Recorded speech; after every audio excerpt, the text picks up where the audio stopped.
أعوذ بالله من الشيطان الرجيم.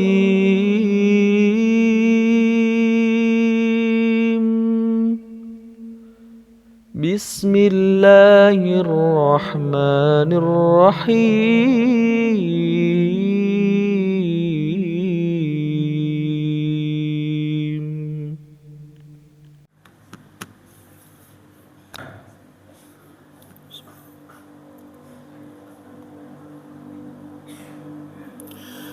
Bismillahirrahmanirrahim. Assalamualaikum warahmatullahi wabarakatuh.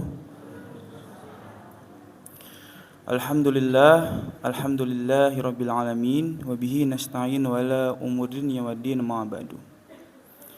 Puji dan syukur mari kita panjatkan kehadirat Allah Subhanahu wa taala yang mana berkat rahmat dan kasih sayangnya kita semua dapat kembali berkumpul di masjid yang insyaallah diberkahi ini. Salawat serta salam mari kita tumpah curahkan kepada junjungan kita, kepada Nabi bana wa nabiyana Muhammad sallallahu alaihi wasallam, tidak lupa kepada keluarganya, para sahabatnya, berikut sampailah kepada kita yang senantiasa tunduk dan patuh atas perintah yang diajarkannya. Para jemaah kedua yang dirahmati Allah Subhanahu wa taala, setiap ibadah itu pasti mempunyai tujuan. Tentunya tujuan dalam berkehidupan. Salah satu contoh adalah sholat. Tujuan sholat adalah terhindar dari perbuatan fahsya dan munkar. Begitupun juga dengan zakat. Selain mensucikan harta kita, zakat juga sebagai simbolisasi bahwasanya kita bersih hati dari rasa sombong, berat hati dan lain-lain. Begitupun juga dengan puasa. Apa tujuan berpuasa? Yakni adalah untuk mencapai derajat la'allakum tattaqun, derajat takwa. Seperti yang kita ketahui bersama, puasa didefinisikan sebagai al-imsak minal muftiro, mencegah hal-hal yang membatalkan dari makan, minum, dan berhubungan badan di bulan Ramadan, dari tibanya matahari sampai terbenam.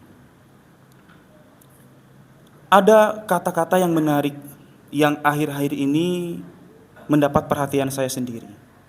Kata-katanya seperti ini: begitu banyak orang yang kelaparan, tapi begitu banyak juga begitu banyak orang yang kelaparan, tapi begitu sedikit juga orang yang berpuasa. Apa makna dari kata-kata tersebut?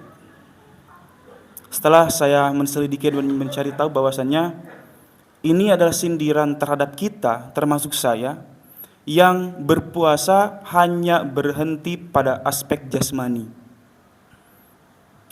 Kita rela menahan lapar, dahaga, tapi kita tidak rela, tidak kuat untuk tidak berbuat maksiat. Kita sering gibah di bulan Ramadan. Kita sering berbohong di bulan Ramadan. Ada masalah sedikit kita langsung marah-marah. Padahal esensi daripada puasa bukan hanya berhenti pada puasa pada aspek jasmani, tapi juga rohani. Jasmaninya puasa tapi batinnya tidak puasa, maka kita tidak mendapat nilai dari puasa tersebut. Apalagi kalau kita puasa batin tapi tidak puasa jasmani, itu sama-sama saja tidak ada nilainya. Ibadah puasa juga merupakan salah satu metode yang bertujuan untuk mendekatkan diri kita kepada Allah Subhanahu wa taala. Karena dengan berpuasa, di sisi lain kita patuh terhadap ajaran Islam, terus apa yang disampaikan oleh Allah kepada Nabi Muhammad serta kita ikuti. Di sisi lain juga Puasa memberitahu kita bahwasanya kita harus hidup bertingkat. Artinya tidak stagnan. Dalam berpuasa kita dituntut untuk merasakan perasaan-perasaan orang-orang fakir miskin. Itu adalah salah satu bentuk dari moralitas yang sangat luar biasa. Di tengah-tengah kehidupan yang hedoni ini Bapak Ibu sekalian. Di tengah-tengah gemerlapnya orang-orang yang hanya mementingkan perutnya sendiri. Alhamdulillah, Islam punya konsep puasa meskipun di bulan Ramadan 1 bulan dalam 1 tahun. Dengan harapan, Bapak Ibu sekalian, ketika kita sudah berhasil melewati 30 hari ini, nilai, esensi, juga pembelajarannya kita dapat. Jangan sampai kita hanya taat, kita hanya berpuasa batin hanya di bulan Ramadan saja. Tujuannya bukan itu pelatihannya, tapi di luar Ramadan pun kita tetap berpuasa. Sebelum Ramadan kemarin contohnya, mungkin kita sering gampang marah, gampang tersinggung. Pulang ke rumah capek, tiba-tiba kita bertengkar dengan anak, dengan istri, dengan kakak, dengan adik. Buka status di media sosial, kita curhatkan di sana, sehingga aib-aib kita terbongkar. Datang bulan Ramadan adalah pelatihan, dan hasilnya adalah sesudah bulan Ramadan. Maka dari itu, ketika sesudah bulan Ramadan nanti, kualitas diri kita harus bertambah. Jangan malah menurun atau tidak berubah sama sekali. Dari Abu Hurairah bertanya kepada Rasulullah SAW, ada seorang wanita yang rajin beribadah siang maupun malam. Rajin. Dari siangnya wanita ini berpuasa, malamnya dia qiyamul lail. Tapi ketika ditanya kepada tetangga-tetangganya, si perempuan ini ternyata kalau bahasa Sundanya awan lambei. Suka berkata kasar terhadap tetangga sehingga tetangga merasa tersakiti. Apa kata Rasulullah? Kata Rasulullah, la khaira fiha. Tidak ada kebaikan dalam ibadah yang ia lakukan. Hiya min ahlin nar. Ia adalah penghuni neraka. Di sini kita bisa simpulkan Bapak Ibu sekalian yang dirahmati Allah Subhanahu wa taala, berpuasa saja itu tidak cukup. Beribadah kepada Allah saja, hablu minallah, ternyata tidak cukup untuk menggapai ridho Allah.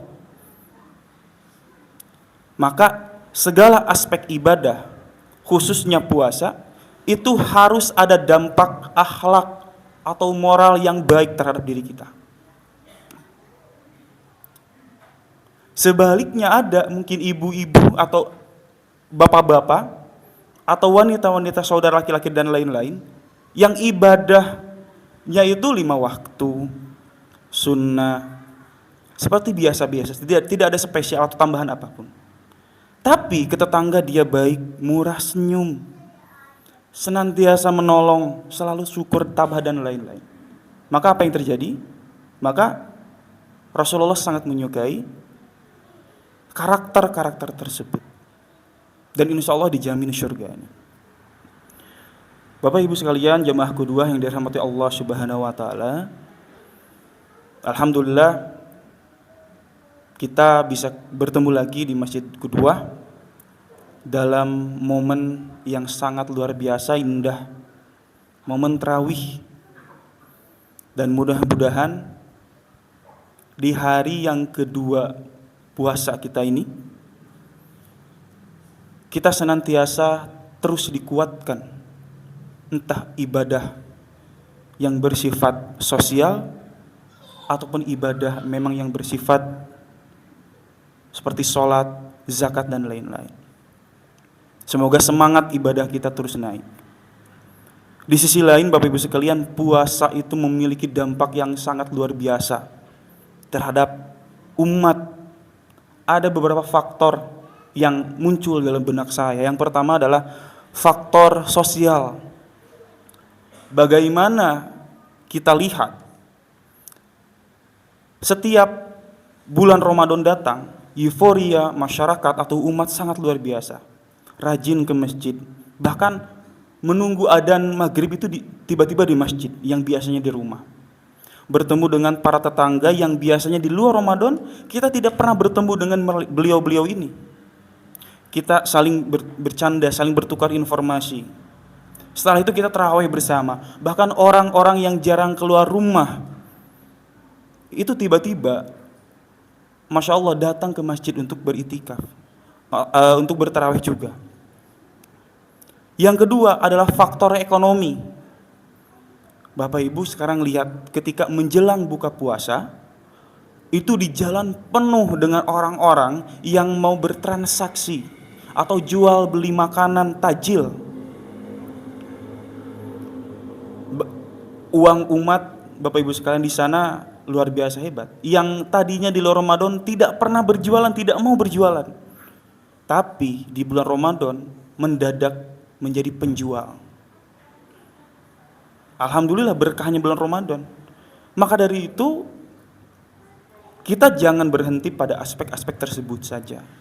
Jadikan bulan Ramadan ini adalah momentum untuk menaikkan kualitas diri, sehingga ketika kita keluar dari bulan Ramadan, kita menjadi sosok ataupun manusia yang levelnya naik, ibadahnya naik, sosialnya naik, kualitas batin kita pun ikut naik.